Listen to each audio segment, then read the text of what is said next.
Joining me now is Jacqueline Rowarth. She's an agribusiness expert from Waikato University who last year unsuccessfully stood for the Fonterra board. Thank you, Ms. Rowarth. Thank you, Professor, for joining us this morning.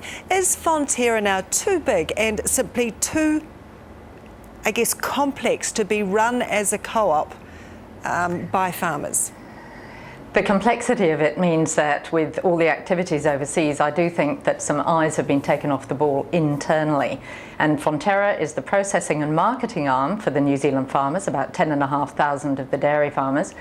And they have lost it in terms of knowing what's happening here in some of their factories, in the processing, and there are some comments about whether they're doing good marketing, and that's part of communication, which has clearly been a bit of an issue here.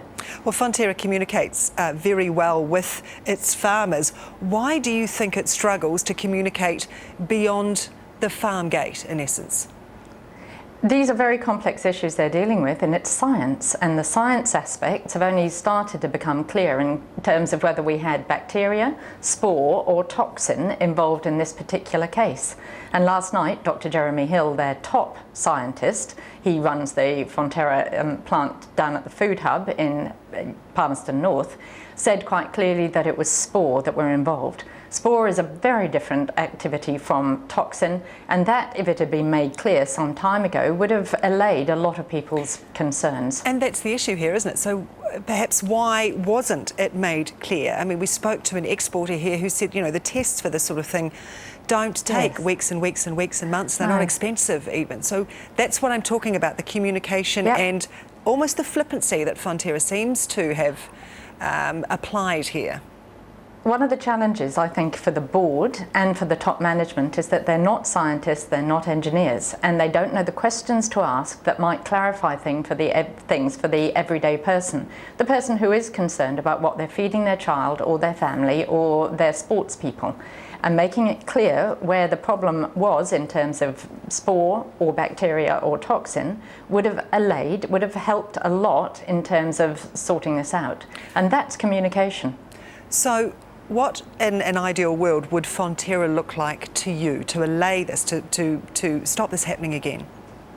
On that board, they would have science, they would have an engineering expert, which they used to have but they no longer have, and there would certainly be the farmers who understand what they're dealing with on the farm.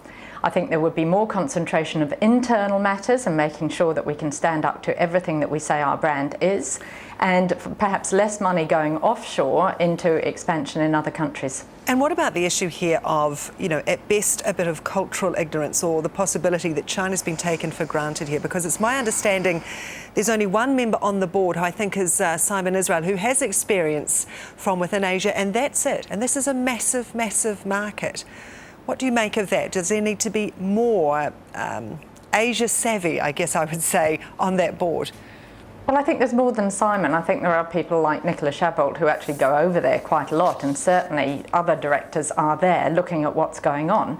So what I think in terms of this Asian savvy is that we'd need a lot more countries represented as well. And overall, I think that appointment of experts with particular knowledge would be a better way to go than having governance on there, more directors. We've already got 12. That's pushing the limit for rigour of debate. But it's the perspectives, and Simon's got his. Where is the science? Where is the engineering? Those perspectives are needed on that board. And does that bring us back to the issue about whether there are too many farmers serving as directors?